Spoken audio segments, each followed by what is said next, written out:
ሰላም ቤተሰቦች፣ ዛሬ የምንወያይበት ርዕስ ብዙዎቻችሁ በተለያዩ ፕላትፎርሞቻችን ሴቶችን መረዳት ለምን እንዲህ ይከብዳል ብላችሁ ለጠየቃችሁት ጥያቄ ትልቅ ምላሽ የሚሰጥ ነው። አብዛኛው ወንድ ግንኙነት ሲጀምር ትኩረቱ እንዴት ላግኛት የሚለው ላይ ብቻ ነው። ነገር ግን እውነተኛው ፈተና የሚጀምረው ግንኙነቱ ውስጥ ከገባችሁ በኋላ ነው። እንዴት አድርጌ ይህን ግንኙነት ለረጅም ጊዜ በደስታና በታማኝነት ማቆየት እችላለሁ የሚለው ጥያቄ የብዙዎች ራስ ምታት ነው። አንዳንድ ወንዶች ሴትን ልጅ እንደ ኳንተም ፊዚክስ ለመረዳት የማይቻል ውስብስብ ፍጡር አድርገው ያያሉ። ነገር ግን እውነታው ሌላ ነው። ሴቶች ውስብስብ አይደሉም። የሚፈልጉት ነገር ግን ከወንዶች የተለየ ነው። ዛሬ የምናያቸው 3 የንግግርና የባህሪ ጥበቦች ከተራ የፍቅር ወሬዎች አውጥተው ወደ ጥልቅ የህይወት መሪ ጥበቦች የሚወስዱን ናቸው። እነዚህ ጥበቦች በአጭር ጊዜ ግንኙነት ላይ ሳይሆን ጠንካራ ትዳርና ዘላቂ ፍቅርን በሚገነቡ ሶፍት ስኪል የምንላቸው ላይ የሚያተኩሩ ናቸው። በዚህ ቪዲዮ በድብቁ አእምሮ ውስጥ የሚቀመጡና አንዲት ሴት ላንተ ያላትን ክብርና ፍቅር በእጅጉ የሚጨምሩ ሚስጥሮች እናያለን። ከሳይንሳዊ ጥናቶች ጋር እያዛመድን በዝርዝር ስለምናየው እስከ መጨረሻው ድረስ አብራችሁን ቆዩ። በተለይ ቁጥር 2 ላይ የምናየው ስሜታዊ ብስለት ለብዙዎቻችሁ ግንኙነት መዳን ትልቁ ቁልፍ ነው። የመጀመሪያውና ግንኙነትን የሚገድለው ትልቁ ችግር አለማዳመጥ ሳይሆን ለመመለስ ወይም ለማረም ማዳመጥ ነው። ወንዶች በተፈጥሯችን ችግር ፈቺዎች ነን። አንዲት ሴት መታ አንድ ችግር ስትነግረን የኛ አእምሮ ወዲያውኑ ወደ ሶሉሽን ሞድ ወይም ደግሞ ችግር ፈቺ ሞድ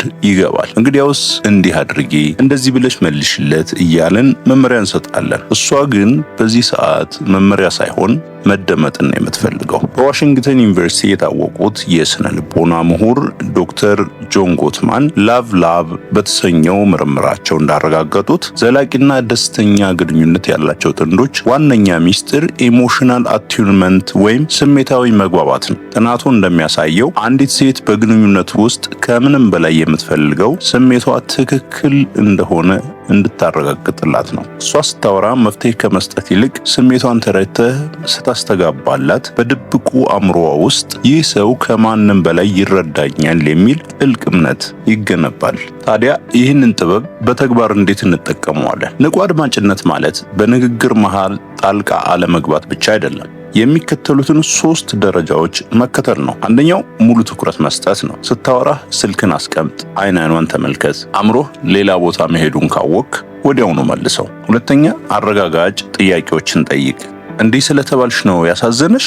ወይም ያ ነገር በጣም እንዳናደደሽ ይሰማኛል፣ ልክ ነኝ ብለህ ጠይቃት።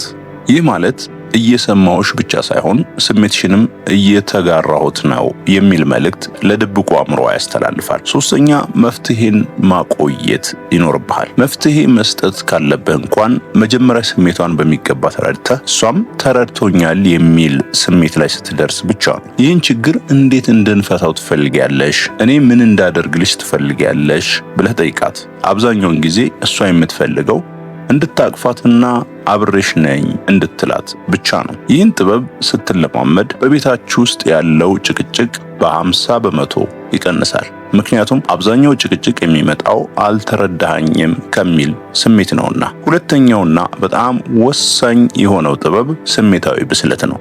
ብዙ ወንዶች በግንኙነት ውስጥ ንዴት ሲመጣባቸው ወይ ይጮሃሉ፣ ወይ ይሳደባሉ፣ ወይም ደግሞ ዝም ብለው በመጥፋት ሴቷን ይቀጣሉ።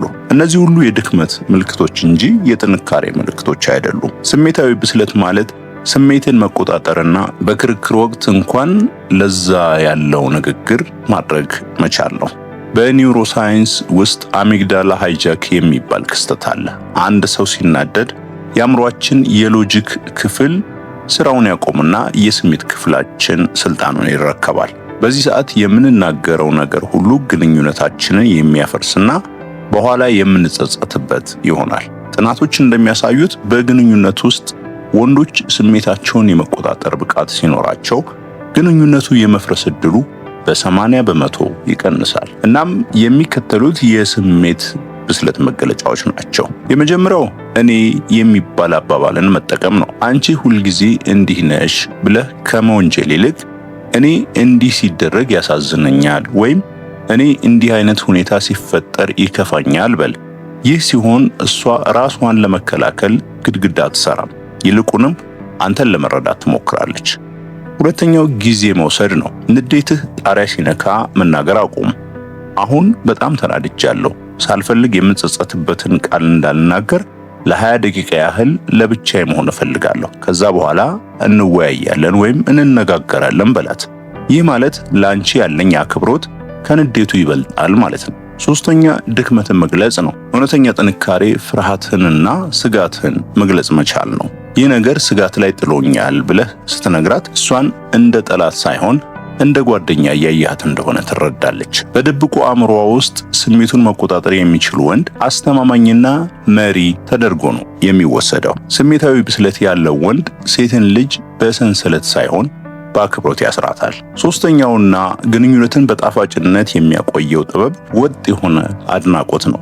ብዙ ወንዶች አድናቆት የሚሰጡት በትልልቅ ለምሳሌ በልደት፣ በቫላንታይን ወይም በዓመት በዓል ብቻ ነው። ነገር ግን ዘላቂ ፍቅር የሚገነባው በትናንሽና በየቀኑ በሚገለጹ አድናቆቶች ነው። ዶክተር ጆን ጎትማን ባደረጉት ጥናት ዘ ማጂክ ሬሽዮ የሚባል ህግ አግኝተዋል።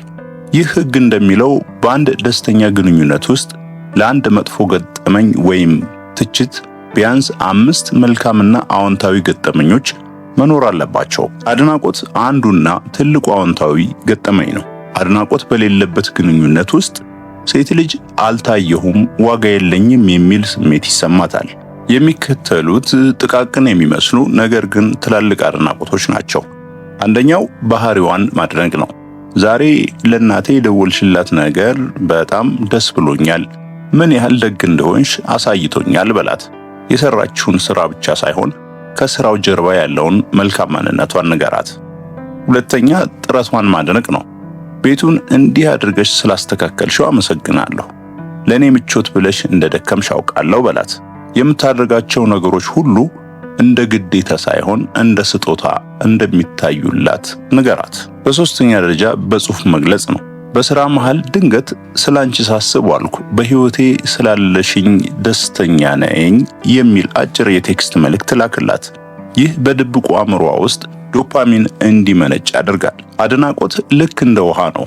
ፍቅራችሁ እንዳይደርግ በየቀኑ ማጠጣት አለባችሁ። አንዲት ሴት የምታደርጋቸው ትናንሽ ነገሮች እንደሚታዩላት ስታውቅ ካንተ የበለጠ የምትወደው ሰው አይኖርም። እናም ውድ ቤተሰቦች ዛሬ ያየናቸው 3ቱ ጥበቦች ንቁ አድማጭነት፣ ስሜታዊ ብስለትና ወጥ የሆነ አድናቆት ግንኙነታችሁን ከተራ ጓደኝነት ወደ ጥልቅና ዘላቂ ትስስር የሚቀይሩ ናቸው።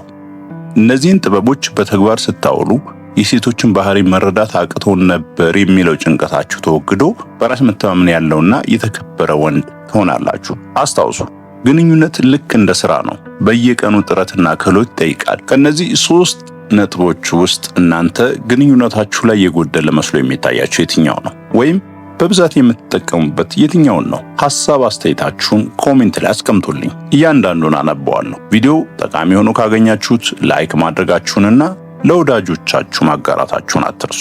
ለዚህ ቻናል አዲስ ከሆናችሁ ደግሞ ሰብስክራይብ በማድረግ ቤተሰብ ሁኑ። በቀጣይ ቪዲዮ እስከምንገናኝ ድረስ ሰላም።